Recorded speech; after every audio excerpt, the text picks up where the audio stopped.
এটি ছিল একটি সাধারণ গ্রামের গল্প, যেখানে মানুষজন তাদের দৈনন্দিন জীবন নিয়ে ব্যস্ত থাকত। সেই গ্রামে বসবাস করত একজন ব্যক্তি যার নাম ছিল আব্দুল কামিল। কামিলের ব্যাপারে এটা বিখ্যাত ছিল যে সে নক্ষত্রের গতিবিধি দেখে মানুষের জীবনের এমন সব রহস্য বলে দিতে পারত যা মানুষ নিজের কাছ থেকেও লুকিয়ে রাখত।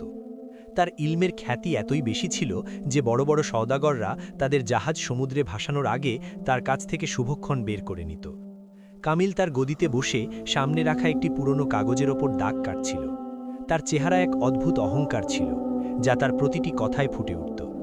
তার সামনে একজন ধনী সওদাগর ঘাবড়ে গিয়ে দাঁড়িয়েছিল। সওদাগরের কপালে ঘাম ছিল এবং সে বারবার নিজের হাত কুচলিয়ে যাচ্ছিল। কামিল ভাই, আমার জাহাজ 3 দিন ধরে নিখোঁজ।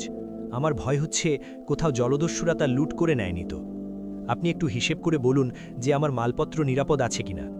সওদাগর কাঁপা কাঁপা গলায় জিজ্ঞেস করল। কামিল এক মুহূর্তের জন্য নিজের চোখ বন্ধ করল। তারপর কাগজে কিছু অদ্ভুত নকশা আঁকল এবং নক্ষত্রের গতিবিধির হিসেব কষল। হঠাৎ তার চোখ খুলল এবং সে একটি দীর্ঘশ্বাস নিল। সে কলমটি টেবিলের উপর ছুঁড়ে ফেলে বলল, নিজের মালপত্রের আশা ছেড়ে দাও। তোমার জাহাজকে সমুদ্র গিলে খেয়েছে। গতকাল সন্ধ্যায় সূর্য ডোবার সময় তোমার জাহাজ ডুবে গেছে। ওটা আর কখনো ফিরে আসবে না। সওদাগরের পায়ের তলা মাটি সরে গেল।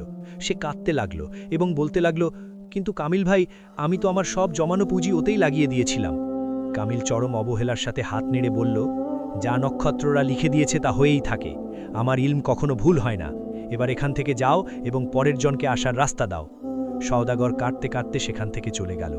কিছুক্ষণ পার হতেই বাজারে খবর ছড়িয়ে পড়ল যে সত্যি সত্যি ওই সওদাগরের জাহাজ ডুবে গেছে এবং তার কিছু টুকরো সৈকতে পাওয়া গেছে। এই খবর কামিলের ইলমের ওপর মানুষের বিশ্বাস আরও মজবুত করে দিল। কামিল মুচকি হাসল এবং তার সাগরেরদের দিকে তাকিয়ে বলল, দেখলে তোমরা, এই আকাশের নক্ষত্ররা আমার সাথে কথা বলে। আমি যা বলে দিই, ভাগ্য সেই পথেই চলতে শুরু করে। দিন ফুরিয়ে আসছিল, এমন সময় ভিড় ঠেলে এক গরিব ও বৃদ্ধা মহিলা এগিয়ে এলেন। তার কাপড় পুরনো ছিল এবং চোখে কান্নার বন্যা বইছিল। তিনি প্রায় পড়তে পড়তে কামিলের কাছে পৌঁছলেন এবং তার পায়ের কাছে বসে পড়লেন।